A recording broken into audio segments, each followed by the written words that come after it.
Hello guys, pag-usapan lang natin sina Daniel Padilla at Kyla Estrada. Ayon kasi sa balibalita, mga fanay napamura dahil sa kilig kina Daniel Padilla at Kyla Estrada.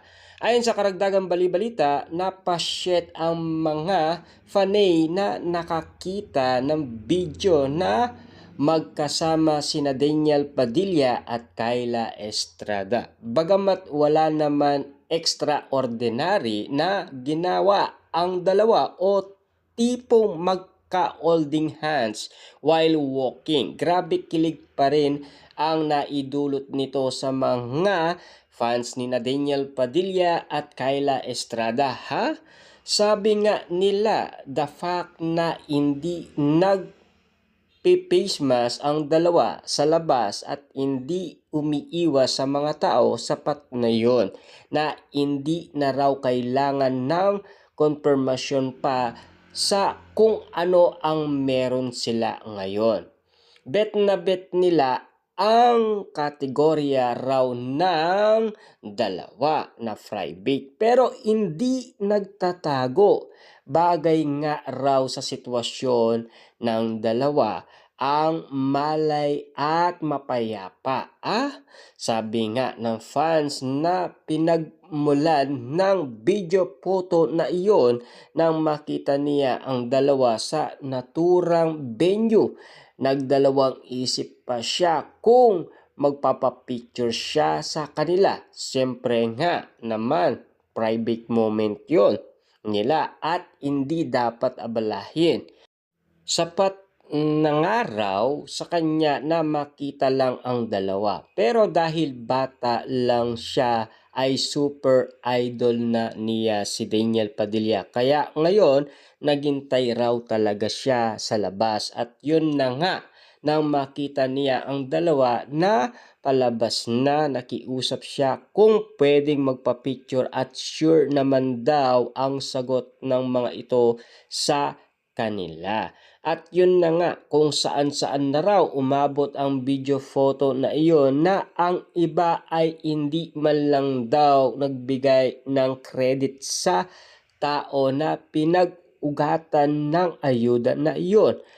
At bongga nga ang tawag niya sa ka-inlove na paglilinaw niya. Hindi naman talaga nanggaling kay Daniel kundi sa katang-isip lang niya. At siyempre super kilig din ang mga fanay nang kumalat ang mga photo na naka-Halloween costume sila at bongga nga dahil siyempre pinag-uusapan na ginaya daw ang couple na Adams. Ang ginaya nila na obvious naman na magka-partner sa pelikula. Adams Family, Ang ganda-ganda nga ng mga edit ng iba na talagang ginaya ang poster ng Adams Family, Well, ang maalaga naman sa panahon ngayon ay masaya sina Daniel Padilla at Kyla Estrada. Diba? Bongga na yun.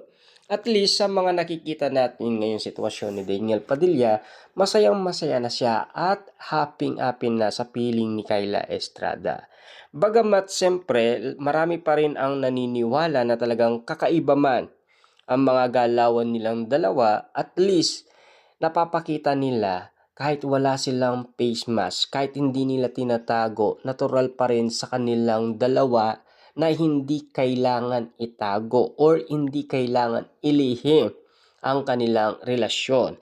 Noon pa man kasi napag-usapan na yan sa incognito. Nakita nila kung papaano tumitig ang dalawa at kung papaano yung arutan nila sa isa't isa, lalong-lalo na may kasamang kulitan, lambingan at sweet moment pa. Kaya nga naman kasi hindi na alintana sa karamihan. Dahil noon pa man ay napapabalitaan na natin na naniligaw na si Daniel Padilla kay Kyla Estrada. Bagamat mayroong mga isyong nakarating din sa atin na tila kumalat din sa social media na si Daniel Padilla daw at Maris Racal. At ang tanong ng karamihan, papaano na daw si Maris Racal? Siyempre alam nyo naman siguro ang sitwasyon kung bakit nga naman kasi si Daniel Padilla ang napili niya ay si Kyla Estrada. Siyempre, yun kasi ang mga napag-usapan nung una. Kasi makikita naman kasi sa mga mata ni Daniel Padilla kung papaano siya tumitig sa isang babae na kung ano man ang nakikita niya. Kapansin-pansin nga naman kasi dahil nakikita naman natin na masaya na siya.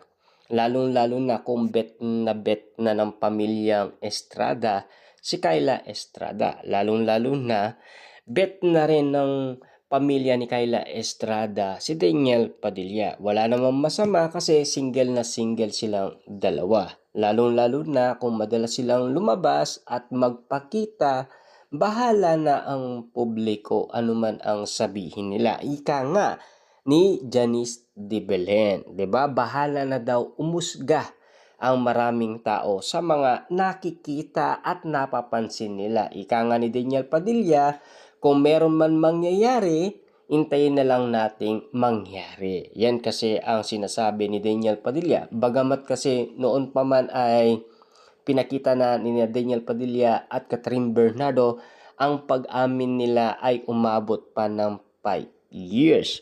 Pero sila na. Ang tanong, pilit ng karamihan, tutularan ba ni Daniel Padilla at Kyla Estrada ang gimmick ng Katniel noon?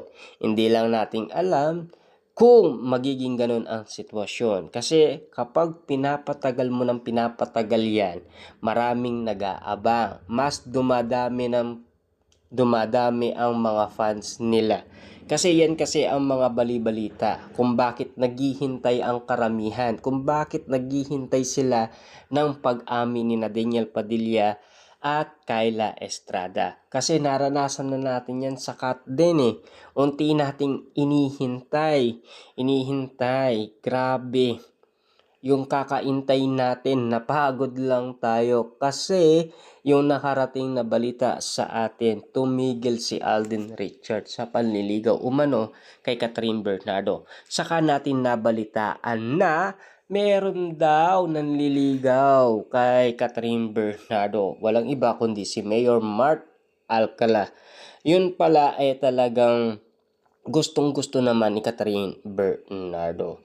Kasi maraming nagsasabing hindi naman daw type ni Catherine Bernardo si Alden Richard. Pero, hintayin na lang natin kasi wala pa naman na resibong lumalabas hanggang ngayon kina Mayor Mart Alcala at Catherine Bernardo. Kasi, kung mapapansin ninyo, parang hindi naman sang-ayon si Mami Min Bernardo. Mas sang-ayon pa yata si Mami Min Bernardo kay Daniel Padilla. 'Di ba? Grabe talaga ang issue.